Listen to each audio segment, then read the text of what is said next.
Sveiki, esame partnerės Dainora ir Violeta iš Consulting Bees.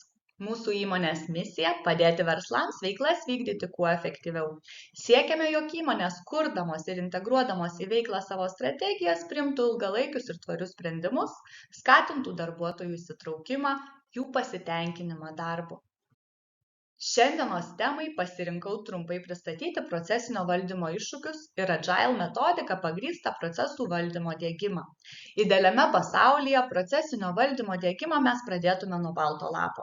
Išsigrynintume įmonės strategiją paremtą procesų architektūrą, imtume dėlioti reikalingus procesus, juos modeliuoti, aprašinėti ir sujungti į bendrą paveikslą.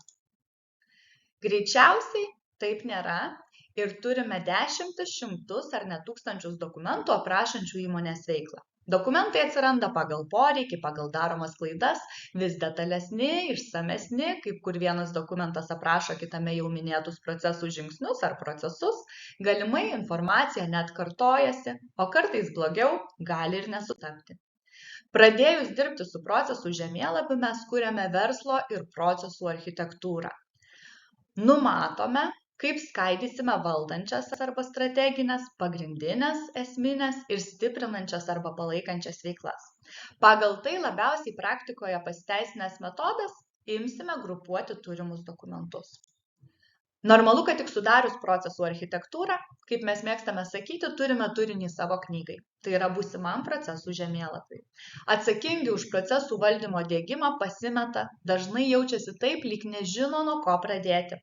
O pradėti tenka. Pas vienas įmonės tai būna milžiniškas dokumentų tvarkų sąrašas, pas kitas pavieniai, dažniausiai padaliniuose užfiksuoti ir lokaliai, galbūt kompiuteriuose saugomi sutarimai.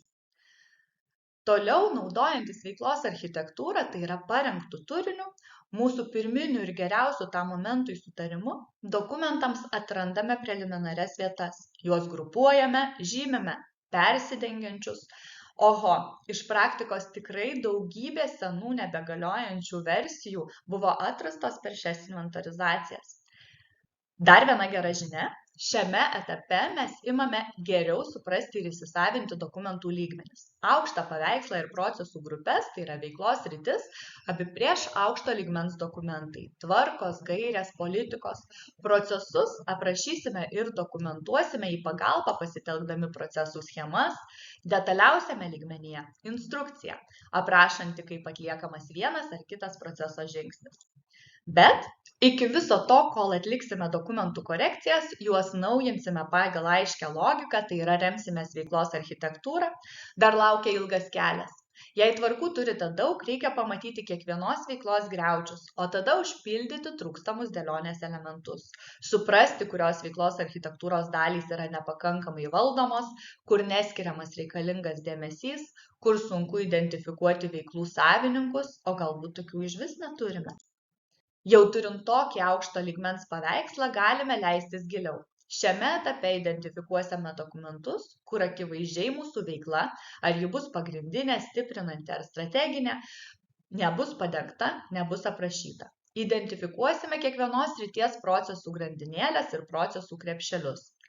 Tai yra, ypač pagrindinėje ar strateginėje veiklose dažniausiai nesunkiai atseksime procesų grandinėles ir vertės kūrimo žingsnius. O kaip kur, pavyzdžiui, palaikančiose veiklose identifikuosime procesų krepšelius. Pavyzdžiui, aplinkosauga galimai turės pakuočių surinkimo ir tvarkymo procesą ir taršių produktų utilizavimo procesus. Jie galimai bus lygiagretūs ir nesusiję, tai yra dažniausiai net nedalyvaus viename procese. Identifikavus preliminarius veiklų savininkus, pradėsime diskusiją apie jų valdomas ir koordinuojamas veiklas. Dokumentuose, suvokime, architektūroje ieškosime konsensuso. Vyks idėjų vienodinimas, poreikio turėti procesų valdymą ir procesų žemėlapį pardavimas, veiklų savininkų ir vadovų ugdymas. Natūralu, vieni prasmę ir naudą pamatys anksčiau už kitus, bus skeptikų, bus ir palaikančių. Labai svarbu pasiekti kritinę masę, kad procesai taptų aprašyti pagal mūsų sutarimus, remiantis procesų architektūrą, o ne funkcinių valdymų, tai yra įmonės struktūrą. Na ir šiame etape galime išeiti į nuolatinį tobulinimo ir valdymo ciklą.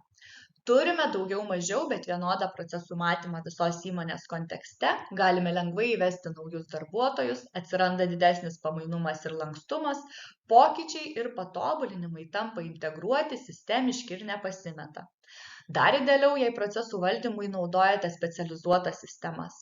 Repozitoriumus, kurie leidžia ne tik tvarkingai į lentynėlę susidėti procesus, kaip pavyzdžiui Excelis ar SharePointas, bet ir parodyti sąryšį tarp tų procesų, tarp IT sistemų ir procesų. Galima automatizuotai vertinti resursų poreikį, stebėti rodiklius ir dar daugiau. Dėkoju Jums už dėmesį. Norėdami išsamesnės diskusijos, inicijuokite pokalbį su mumis. Apraše rasite nuorodas į mūsų puslapį, socialinius tinklus. Gero Jums procesinio valdymo diegimo.